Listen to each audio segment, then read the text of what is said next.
Olá, pessoal, bem-vindos à aula prática 4 da disciplina de Estatística aplicada à Engenharia Biomédica. Sou a professora Daiane e a gente vai dar uma olhada no que vamos ver nessa aula de hoje. Então, aqui a gente vai trabalhar um pouquinho com os exercícios práticos da aula teórica 4, em especial os testes paramétricos e tamanho do efeito. Essa aula vai ser toda no R e o código está disponível lá no meu GitHub na pasta de bioestatística. Então, vocês podem copiar o código lá. Então, vamos lá no R acompanhar os exercícios que eu trouxe para vocês. Então, aqui, a primeira parte aqui que eu vou trabalhar com vocês é o tema 1, onde a gente fala dos intervalos de confiança. A gente vai trabalhar o intervalo de confiança para média utilizando o teste TD-Student. Para isso, a gente vai usar um dataset nativo do R que se chama SLEEP, e ele mostra o efeito de duas drogas no sono de 10 pacientes. Então, para carregar esse pacote, a gente utiliza a função data e coloca dentro dela esse banco de dados, né, esse dataset que está lá dentro. E aí, para a gente ver esse dataset um pouquinho, a gente pode ver a estrutura dele usando a função str e o nome do dataset. Então, aqui a gente vê como que ele é. Ele tem 20 observações de 3 variáveis, que são essas três aqui, extra, grupo e ID. Extra é a variação do sono em cada um dos pacientes, tá? Esse aqui é o valor da variação. Grupo vai ser o grupo 1 ou o grupo 2, e o ID é a identificação de cada um dos 10 pacientes. Então, a gente tem 10 níveis aqui de ID, aqui a gente tem 2 grupos, e aqui são os números das variações ali dentro do sono de cada um deles. Eu vou selecionar apenas o grupo 1, que é o grupo que tem o nível 1 aqui, e eu vou selecionar ele lá para a minha coluna de variação de tempo. Então, dentro do meu conjunto, eu vou pegar a coluna extra e apenas o grupo 1 eu vou selecionar, tá? Então, ao invés de eu pegar todo ele, eu vou pegar o pessoal apenas do grupo 1. Então, olha, esse aqui é o meu data frame do Sleep, né? Do dataset Sleep. E aqui eu tenho o grupo 1 e depois o grupo 2. Eu não quero tudo, eu quero só o grupo 1 e eu vou pegar a coluna extra apenas do grupo 1. Então, eu vou pegar só esses 10 valores aqui usando essa indexação, tá? Então, selecionei ali no grupo 1 esses valores. Então, agora o grupo 1 eu só tenho 10 valores aqui. Ok? E aí, para calcular o intervalo de confiança, eu posso utilizar a função t.teste, ela vai fazer isso automático para mim. Então, eu vou colocar dentro da variável resultado esse grupo 1 que eu criei e vou dizer que o intervalo de confiança é 0,95, tá? Quando eu faço isso, eu posso direto utilizar o que essa minha função t faz para mim. Olha, nessa entrada aqui que eu usei dessa função, eu tenho, então, as minhas respostas, né? Então, para o grupo 1, eu tenho o valor do teste T, eu tenho o valor dos nossos graus de liberdade, o p-valor. Então, tem tudo aqui, inclusive o intervalo de confiança, tá? Então, ele coloca todas essas informações. E para eu mostrar, né, numa forma mais amigável, né, em vez de mostrar tudo junto aqui, eu posso utilizar a, a a indexação. Então, aqui, se eu coloco a média amostral do grupo 1, eu posso calcular diretamente aqui pela estratégia que eu fiz, né, de selecionar a variável, perdão, a coluna já certinho do grupo em específico. Então, aqui eu faço a média amostral, calculando a média dessa variável que eu criei. O intervalo de confiança, por sua vez, basta eu pegar lá do resultado o intervalo de confiança que sai daqui, né, do meu teste T. Então, aqui eu vou mostrar tudo isso na tela. Então, aqui a minha média amostral é 0,75, no intervalo de confiança de 95%, este aqui é o meu intervalo de confiança, tá? Então, a gente tem essa aqui, a variação de menos 0,5 a 2,02 horas nesse meu intervalo, tá? Então, é essa a variação em 95% dos casos, ok? Agora a gente vai ver intervalo de confiança para proporção. Aqui a gente usa a distribuição normal.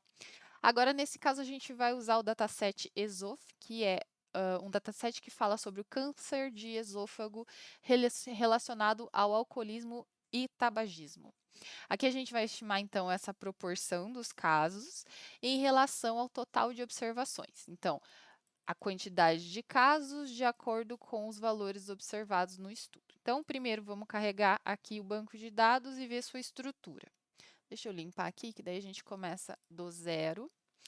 Então, olha lá, a gente tem 88 observações com 5 variáveis. Aqui é a idade, aqui é o alcoolismo, aqui é o tabagismo, quantidade de casos e número de controle. Então, aqui a gente tem a ideia desse nosso data frame, aqui a gente pode colocar ele já certinho, né? Ó, idade, como é que é? Variação de idade, alcoolismo, tabagismo, número de casos e número de controle, tá? Então, tá aqui essa estrutura. Eu vou então colocar o total de casos de câncer numa variável chamada total de casos, onde eu vou somar o número de casos ali, eu vou saber a quantidade de casos que a gente tem. Então, o número total de casos são 200 nessa minha amostra. E aí, a total de pacientes vai ser o número de casos mais o número de controle, né? Porque eu tenho a quantidade de pessoas que têm que tiveram câncer e as que estavam lá no controle. Então, somando isso, a gente vai ter o total de pacientes, tá? Então, fiz essa soma aqui e o meu total de pacientes é de 975 indivíduos. E agora a proporção, a gente faz como? O total de casos dividido pelo total de pacientes, a gente vai encontrar a proporção de pessoas com câncer, de acordo com a amostra que a gente tem. Então, a nossa proporção deu 0,21 aproximadamente. E aí, o nosso teste, a gente usa a função prop.teste para fazer esse cálculo, aonde eu pego o total de casos, o total de pacientes e o intervalo de confiança que eu quero trabalhar. Fazendo isso daqui, eu vou ter a minha resposta, né, do teste. Então, aqui a gente tem o Q quadrado, o grau de liberdade, o p-valor e o intervalo de confiança, tá?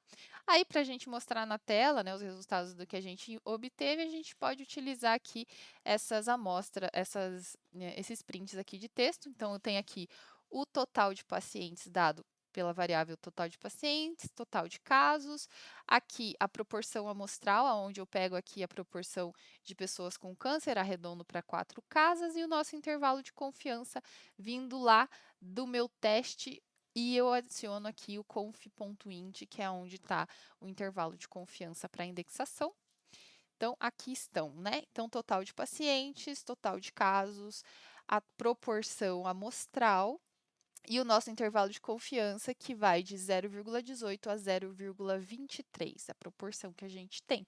Então, aqui, né, se a gente for falar dessa interpretação, a gente tem que 95% a gente tem 95% de confiança de que a verdadeira proporção de casos neste recorte populacional está dentro deste intervalinho aqui, ok?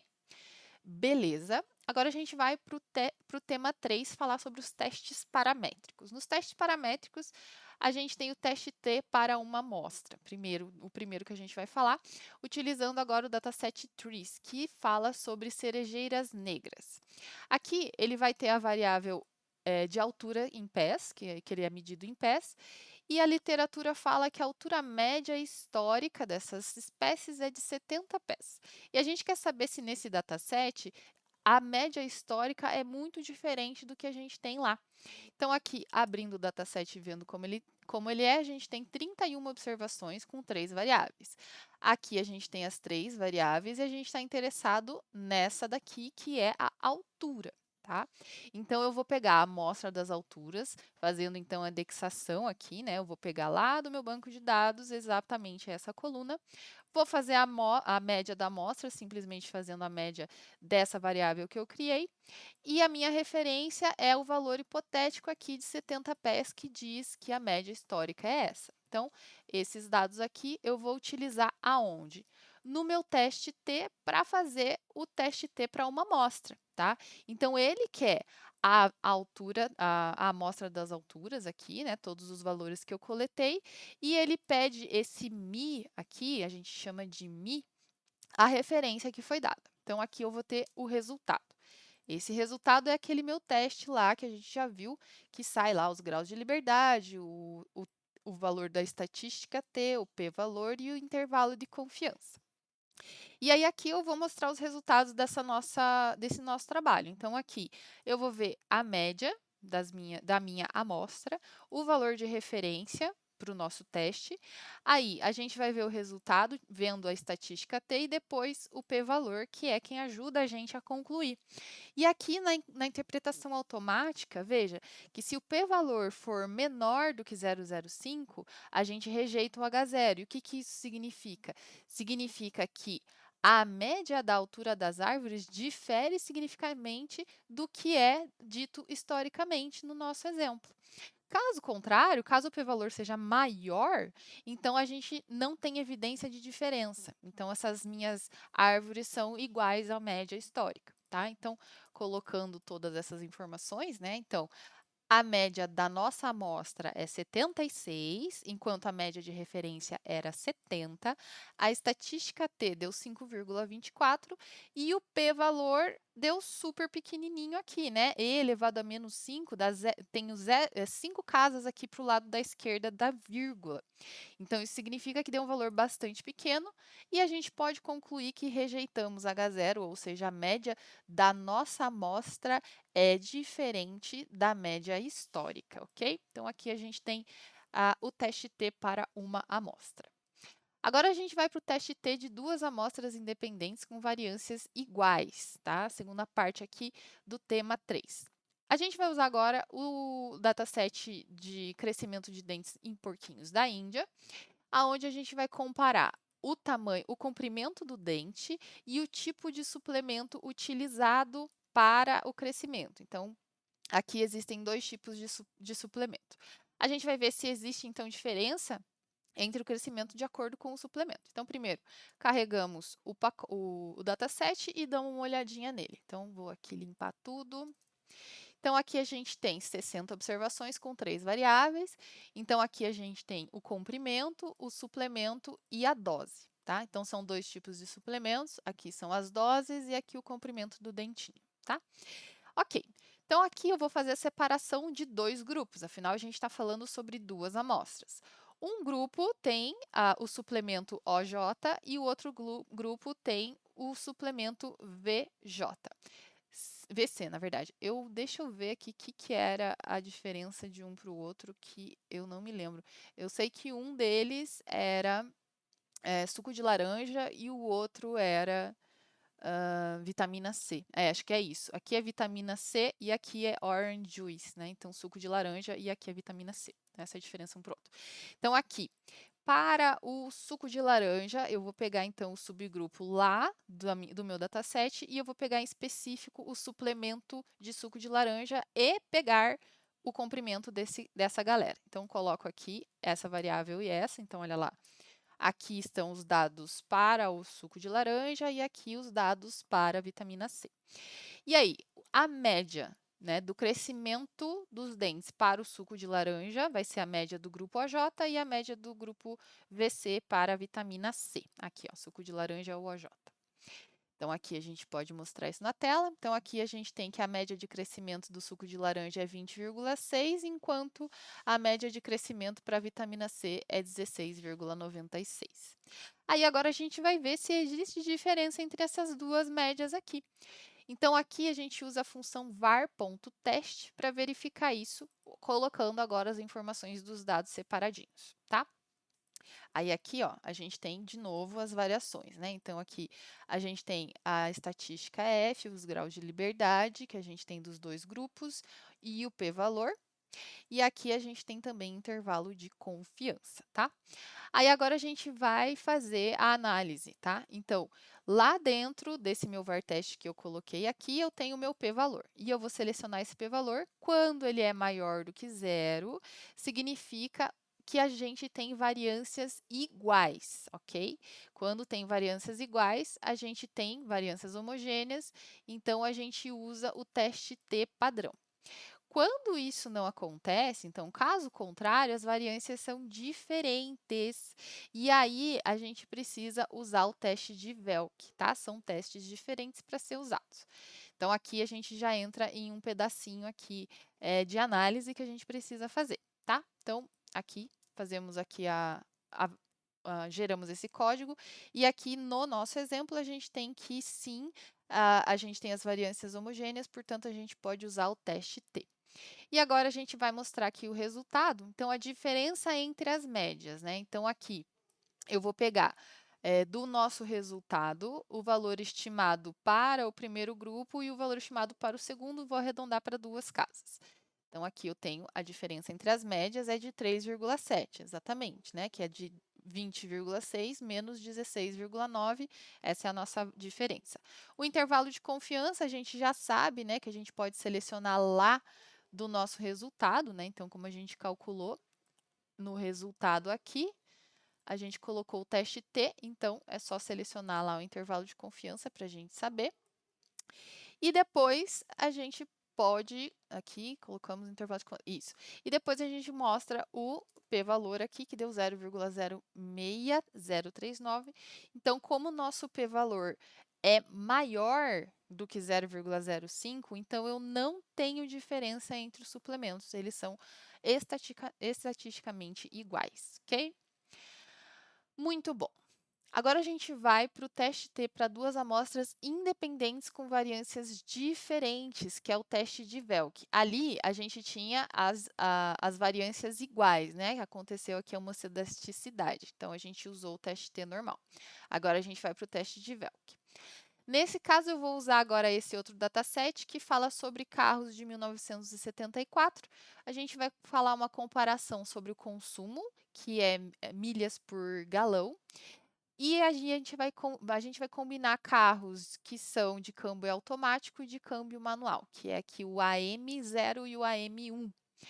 Aqui a gente sabe que carros manuais geralmente são mais econômicos, ou seja, tem as milhas por galão maior do que os automáticos, porém a gente precisa saber se a variância é a mesma. Então, primeiro, vamos lá, pegar esse dataset e mostrar aqui como que é a estrutura. Então, aqui a gente tem 32 observações, 11 variáveis, e aqui a gente tem várias informações sobre esses carros, tá?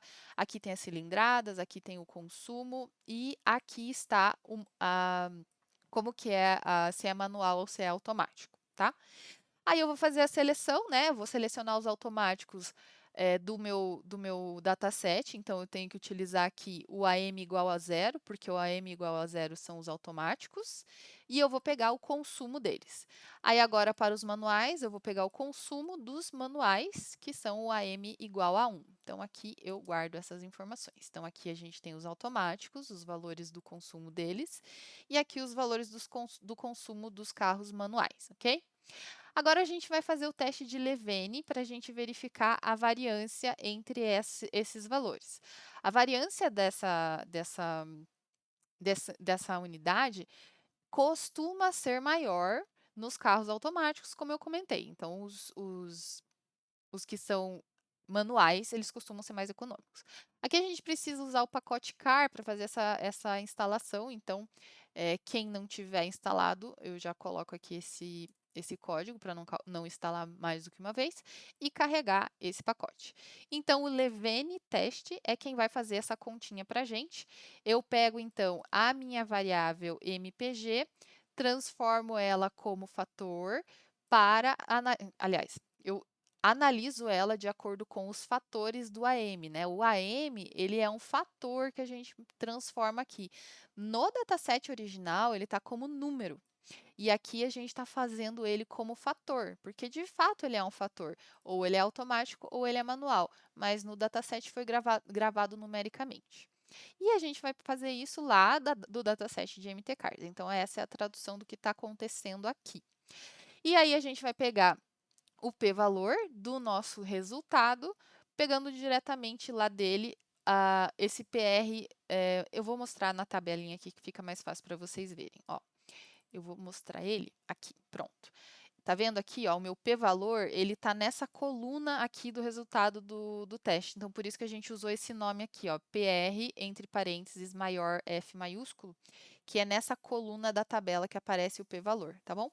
Então, a gente anota esse valor aqui no p-var, e aí é ele quem vai me dar o p-valor, e a gente vai fazer a decisão do teste aqui, nessa decisão automática, nessa interpretação automática.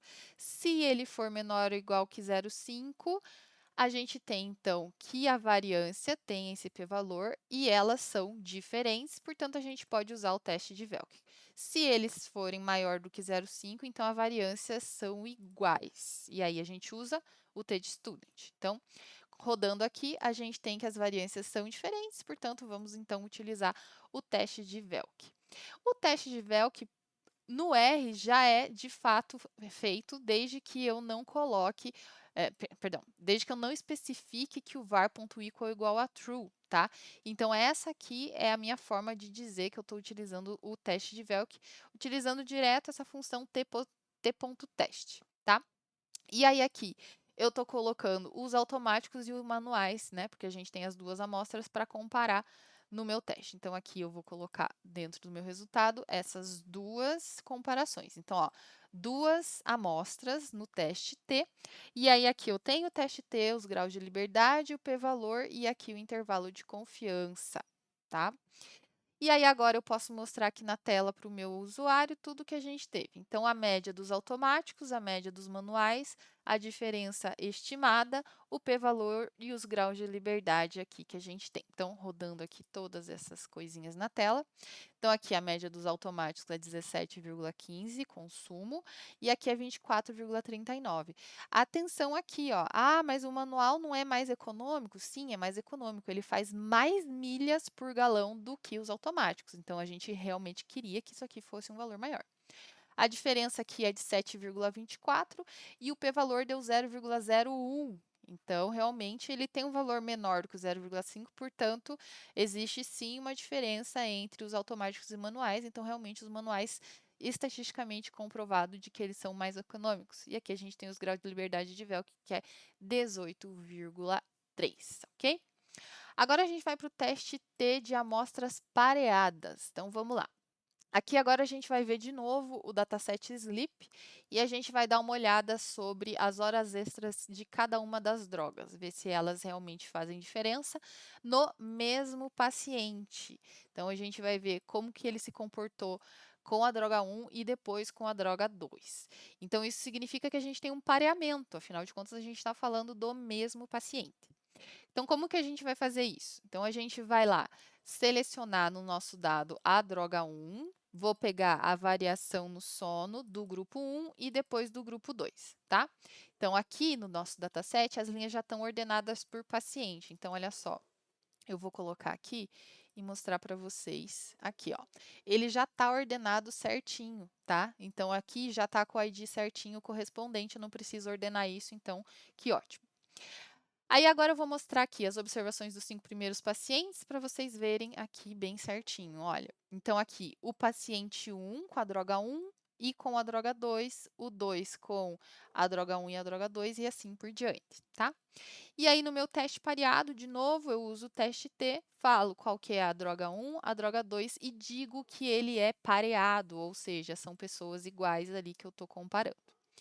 E aí agora eu venho aqui na tela mostrar as referências que eu encontrei. Então, as médias das diferenças da droga 1 com a droga 2 é menos 1,58 horas, o nosso intervalo de confiança dá menos 2,46 a menos 0,7, e o nosso p-valor dá 0,002, ou seja, há diferença sim entre as drogas. E aqui, fazendo a interpretação automática, né, como o p-valor deu menor, então a gente tem diferença significativa no efeito das drogas no mesmo paciente. Caso contrário, a gente não teria, né? Então, como o p-valor deu menor do que o 0,05, a gente pode concluir isso, ok?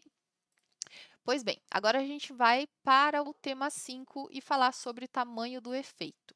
Aqui a gente vai falar sobre a diferença padronizada entre médias pelo COENS-D. A gente vai usar então o dataset MTCARS novamente. Como a gente já sabe do teste T, os carros manuais são sim mais econômicos do que os automáticos, mas qual é o tamanho desse efeito? Essa é uma diferença realmente importante? Então, a gente vai fazer isso utilizando essa biblioteca aqui, que é o EFF Size, e a gente precisa instalar e carregar ela.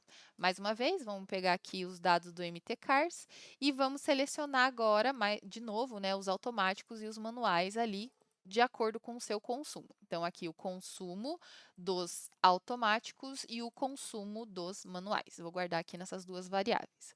E aí, o nosso teste de Cohen, ele já existe lá no R, basta eu escrever Cohen.d, e eu coloco aqui as minhas duas variáveis, e eu digo que ele é pareado, e eu tenho também essa correção aqui para colocar. Esse aqui, a gente precisa escrever por conta da correção de valores para ele arredondar de forma correta. Então, vou guardar isso aqui no meu resultado. Olha lá, ele deu aqui o meu D, ele já me diz aqui a interpretação de que é grande, e o meu intervalo de confiança, tá? Aí, aqui, eu vou extrair o valor de D como um número, pegar aqui essa estimativa, tá? Esse valorzinho aqui, ó, D estimado, e vou transformar ele como numérico e vou pegar ele como valor absoluto. E aí, eu vou colocar aqui na tela a média dos automáticos, dos manuais e do Cohen-D. Então, colocando aqui, a gente tem a média dos automáticos, a gente já sabia, né? E aqui o Cohen. Agora, a gente vai fazer a conclusão de acordo com os limites de referência que a gente viu lá na aula teórica, né? Se o D é menor do que 0,2, ele tem efeito pequeno. Se é menor do que 0,5, efeito médio. Se é menor do que 0,8, efeito grande. Caso contrário, ele tem um efeito muito grande. Então, como a gente teve lá o valor do nosso D como 1,4, a gente tem um efeito muito grande, porque ele é maior do que 0,8. Então, de fato, a gente tem realmente uma diferença significativa com relação ao consumo dos carros automáticos e manuais. Então, a gente pode ter mais uma convicção sobre essa variação aí, ok? Então, agora a gente encerra essa parte e vamos falar sobre a razão de chances. Então, o odds ratio, que é o OR que a gente chama. Agora a gente vai usar o dataset do Titanic e verificar então qual que é a chance de uma pessoa sobreviver sendo ela do sexo feminino comparado com o masculino. Então a gente vai transformar o array 4D, tá? No dataset do Titanic ele está separado como se ele fosse um um 4D, e aí vocês já vão ver aqui na tela como ele fica diferente. Eu vou transformar ele numa tabela 2x2, fazendo a comparação entre sexo e sobrevivência, tá? Então, aqui está o dataset do Titanic, olha lá como ele está em 4D. Então, ele separa aqui a idade e se sobreviveu, tá? Em criança, adulto, e depois aqui a idade se sobreviveu como em criança e adulto. Então, aqui ele está num 4x4, tá? E aí a gente vai fazer então essa separação. Então a tabela, eu vou apenas pegar as linhas e colunas de 2 até 4 e somar esses valores para eu saber a quantidade de pessoas que que sobreviveram. Então eu vou ignorar classe e idade, tá? Eu só quero saber o sexo e se sobreviveu ou não. Então aqui eu faço essa continha e agora eu tenho uma tabelinha 2x2. Sobreviveu ou não e qual o sexo da pessoa. Então, tá aqui essa tabelinha. E depois disso, né, com essa tabela agora, eu vou organizar as linhas, porque eu quero que eu tenha aqui o feminino por primeiro. Então, eu vou colocar, como as minhas linhas tá como masculino e depois feminino, eu vou trocar primeiro feminino, depois masculino, e aqui também tá trocado, né? Yes ou no, eu vou colocar primeiro sim e depois o não. Então, eu vou fazer essa troca aqui nas colunas, tá? E arrumar essa tabela, tá? Aí, assim, a gente vai estar com a tabela da forma correta para utilizar o cálculo do odds ratio. Lembra que ele faz a divisão lá, AB sobre BC, que são os valores aqui da tabela certinho. Então, a gente precisa organizar da ordem que a gente quer avaliar. Eu quero saber se o feminino é mais propício do que o masculino. Se fosse ao contrário, aí ok, a gente trocaria a posição do masculino com o feminino, tá? Então, o A vai ser a entrada 1, né? O valor do A é esse cara aqui. O valor do B é esse daqui. Opa, é esse, o 126. O C é o 21, que é o 367. E o D é o 22, que é o 1364. E aí, o OR vai ser A vezes D divididos por B vezes C, tá? Então, colocando aqui os valores, eu tenho o meu OR, que vai dar 10,15, arredondando para duas casas decimais. E aqui a interpretação de acordo com a nossa tabela de referência. Se ele é maior do que 1, então ser do sexo feminino aumenta a chance de sobrevivência. Se é menor do que 1, ser do sexo feminino reduz a chance de sobrevivência e, caso contrário, o sexo não faz diferença na chance de sobrevivência. Então, como o nosso valor deu maior, muito maior do que 1, então, de fato, ser do sexo feminino aumenta sim a chance de sobrevivência em 10,15 vezes se comparado com os homens, ok? Então, nessa tabela a gente usa esse tipo de conclusão. Então, veja como é interessante, né, essa taxa. Eu consigo entender que são 10,15 vezes maior a chance de ser sobrevivente eu sendo mulher ao invés de homem, tá? Bem legal, então, esse tipo de interpretação. Eu acho que vale a pena a gente dar uma atençãozinha aqui. Maravilha, agora a gente vai falar sobre o risco relativo, RR, de novo lá nos nossos dados do Titanic. Então, diferente do odds ratio, a chance, esse risco, lida com a probabilidade total.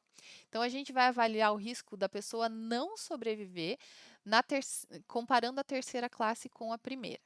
A gente vai chamar de exposto a pessoa da terceira classe e a gente vai chamar de controle a pessoa da primeira classe. Tá? Então, a gente vai usar da tabela lá as colunas 1 e 4 e fazer a soma dessas pessoas aí. Então, aqui a gente consegue encontrar as pessoas que sobreviveram ou não para cada uma das classes, tá? Eu fiz as somas assim. Então, sobreviveram 203 da primeira classe, não sobreviveram 167 da segunda e assim por diante, tá? Então, agora, feito isso, agora eu vou falar só especificamente da primeira classe, fazendo essa seleção aqui. Então, o total de pessoas da primeira classe, eu pego a minha tabelinha que eu mostrei e pego apenas a coluna da primeira classe e somo essas duas linhas aqui, tá? E aí eu faço essa primeira soma. Então, olha só, quando eu pego esse total, olha, eu somei 203 com 122, deu 325. Agora a gente vai fazer as pessoas mortas na primeira classe e a gente simplesmente vai pegar esse dado aqui, que é o 203, tá? Então, esse carinha aqui é o 203. Ah, perdão, que não sobreviveram é o no, então é o 122 aqui.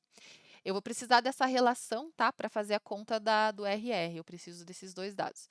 E eu vou fazer a mesma coisa para a terceira classe. Então, para a terceira classe, eu vou somar todos os valores, né, dessa linha aqui. Então, eu vou somar o 528 com 178 e depois eu vou pegar só o 528 para fazer a relação. Então, guarda esses dois valores. E agora, para calcular esses riscos, para a terceira classe, eu pego a quantidade de mortos pelo total e depois para a primeira classe a mesma coisa. Então, guardo isso nessas duas variáveis aqui. E para calcular o RR, como eu quero comparar a terceira classe com a primeira, eu coloco primeiro aquela que eu estou interessada em saber, com relação à outra que eu também tenho interesse em saber, e faço essa divisão para calcular o RR. Agora eu mostro na tela, né? Então, o risco da pessoa morrer sendo da terceira classe é de 74,8%, sendo da primeira é 37,5% e o risco relativo é de 1,99%. Com a nossa tabela de referência, a gente tem que, se o risco é maior do que 1, ela estar na terceira classe aumenta o risco de morte. Se é menor do que 0,1, menor do que 1, ela reduz o risco e, caso contrário, o risco é igual em ambas as classes. Fazendo então essa interpretação automática, como o nosso RR deu maior do que 1, então estar na terceira classe aumenta o risco de morte em 1,99 vezes em relação à primeira classe. Ok? Então, aqui com esse RR, a gente também tem essa interpretação bastante interessante para a gente fazer com relação às classes ali do grupo do Titanic, ok? Então, para essa aula era isso que eu queria trazer para vocês. Espero que vocês tenham entendido e até a próxima aula.